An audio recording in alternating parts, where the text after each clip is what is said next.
is Joanne, and welcome to the One to Another podcast. Today we're going to talk about the Daffodil Principle. And I hope that for a moment or two, you can just stop and listen to this and maybe give you some creative ideas for walking forward. I believe in grief that we have to have some goals, and a goal of grieving is find ways to accept and accommodate the reality of being forever changed by a loss. Or a goal of grieving is to try not to return to normal, but to create a new normal. And a goal of grieving is to weave slowly the loss into a fabric of our life. You know what? We never have to let go of the memories, but we sure have to let go of the pain. Well, I think that sometimes we have to think about maybe this idea of weaving something into our life that's different. So I want to suggest this to you. Several times my daughter had telephoned to say, "Mother, you must come see the daffodils before they're over." I wanted to go, but it was a 2-hour drive from Laguna to Lake Arrowhead. "I will come next Tuesday," I promised, a little reluctantly on her third call. Next Tuesday dawned cold and rainy. Still, I'd promised, and so I drove there. When I finally walked into Carolyn's house and hugged and greeted my grandchildren, I said, "Forget the daffodils, Carolyn. The road is invisible in the clouds and the fog, and there's nothing in the world except you and the children that I want to see bad enough to drive another inch." My daughter smiled calmly and said, "We drive in this all the time, Mom." "Well, you won't get me back on the road until it clears, and then I'm headed for home." "I was hoping you'd take me over to the garage to pick up my car." "Well, how far do we have to drive?" "Oh, it's just a few blocks," Carolyn said. "I'll drive. I'm used to this." After several minutes, I had to ask, "Where are we going? This isn't the way to the garage." "We're going to the garage the long way," Carolyn smiled, "by the way of the daffodils." "Carolyn," I said sternly, "please turn around." "It's all right, Mother, I promised. You'll never forgive yourself if you miss this experience." After about 20 minutes, we turned into a small gravel road, and I saw a hand-lettered sign that read Daffodil Garden. We got out of the car and each took a child's hand, and I followed Carolyn down the path. Then we turned a corner of the path, and I looked up and gasped. Before me lay the most glorious sight.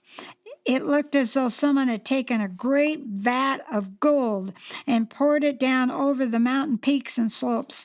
The flowers were planted in majestic, swirling patterns, great ribbons and swirls of deep orange, white, lemon, yellow, salmon pink, saffron, and butter yellow. Each different color variety was planted as a group so that it swirled and flowed like its own river and its own unique hue. There were 5 acres of flowers. "But who has done this?" I asked Carolyn. "It's just one woman," Carolyn answered. "She lives on the property. That's her home." Carolyn pointed to a well-kept A-frame house that looked small and modest in the midst of all the glory. We walked up to the house. On the patio, we saw a poster. "Answer to the questions I know you're asking," was the headline. The first answer was a simple one. 50,000 bulbs, it read.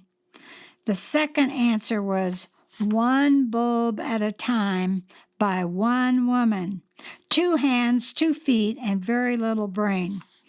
The third answer was, it began in 1958. There it was, the Daffodil Principle. For me, that moment was a life-changing experience. I thought of this woman whom I never met, who more than 40 years before had begun 1 bulb at a time to bring her vision of beauty and joy to an obscure mountain top. Still, just planting 1 bulb at a time, year after year, had changed the world. This unknown woman had forever changed the world in which she lived. She had created something beautiful, magnificent, inspiring. The principle her daffodil garden taught is one of the greatest principles of celebration. That is, learn to move towards our goals and desires one step at a time, often one baby step at a time, and learning to love doing, learning to use the accumulation of time. When we multiply tiny pieces of time with increments of daily effort, we too find we can accomplish magnificent things. We can change the world. It makes me sad in a way, I admitted to Carolyn. What might have I accomplished if I'd thought of a goal 35 or 40 years ago and had worked away at it, one bulb at a time, through all these years? Just think of what I might have been able to accomplish. My daughter summed up the message of the day in her usual direct way. Start tomorrow, she said. It's so pointless to think of the lost hours of yesterdays. The way to make learning a lesson of celebration instead of a cause for regret is to only ask, how can I put this to use today? We convince ourselves that life would be better after we got married, have a baby, and then another. Then we're frustrated the kids aren't old enough and will be more content when they are. After that, we're frustrated that we have teenagers to deal with. We'll certainly be happy when they're out of that stage. We tell ourselves our life will be complete when our spouse gets his or her act together, when we get a nice car, when we're able to go on a nice vacation, or when we retire. The truth is, there's no better time to be happy than right now. If not now, when? Your life will always be filled with challenges. It's best to admit this to yourself and decide to be happy anyway. Happiness is the way. So treasure every moment that you have, and treasure it more because you shared it with someone special, enough to spend your time with, and remember that time waits for no one. So stop waiting until your car or home is paid off, until you get a new car or home, until the kids leave the house, until you go back to school, until you finish school, until you lose 10 pounds, until you gain 10 pounds, until you get married, until you get a divorce, until you have kids, until you retire, until it's summer, until it's spring, until it's winter, until it's fall, until you die. There's no better time than right now to be happy. Happiness is a journey, not a destination. So work like you don't need the money, love like you've never been hurt, and dance like no one's watching. Do something great this year and have a great day. Wonderful principle. Procrastination is the assassination of motivation. So if we are going to be this, like this one woman who plants all these daffodils, one bulb at a time, then maybe one of the things that we should do is decide what is going to be our project and what is it that we're going to start doing right now. Well, what about if you plant one bulb at a time in friendship? Maybe we need to realize that friendship is a gift.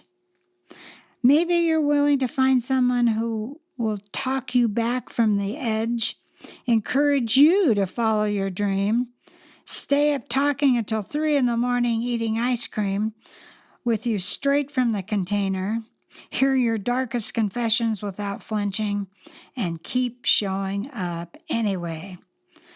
That's a gift, but it's also a treasure. So maybe this year You're going to decide that you are going to one bulb at a time, one phone call at a time, to begin to build friendships. I think if you have more than one good friend, you've got an embarrassment of riches. I think it's important to also let your friends know how much you love them. And I think that as you develop this one bulb at a time, I think you let them know how they've saved your sanity on more than one occasion. And I think we should let our friends know how much our heart is overflowing with gratitude and love for them. Maybe that one bulb that we would plant to reaching out to one person could help you in your life dig up another bulb and place it in the garden in honesty. Maybe this is a year that what you're going to build is honesty, being willing to be your authentic self, be the genuine you. Put down the plastic smiles. Don't keep people at arm's length. Start letting people see you for who you are, messes, struggles, and all. True friends don't want you to be perfect and put all together. Remember, if someone doesn't love you for who you are, but instead wants you to be who they want you to be, that's a sign that they aren't good friends. So let's build a daffodil garden of friendship, one bulb at a time.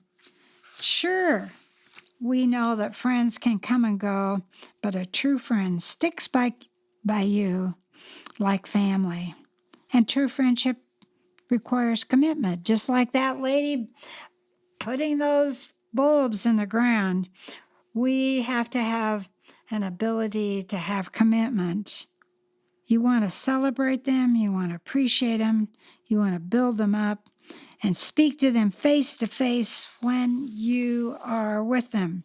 Remember, if someone just wants to be your friend for what you can do for them, not because they love you for who you are, they're not a true friend. And so we're going to work on choosing this year to build a beautiful daffodil garden and put the effort, the perseverance that it takes, because a good friendship requires effort. It doesn't just happen. We've got to work at it. It means both parties make a sacrifice for each other.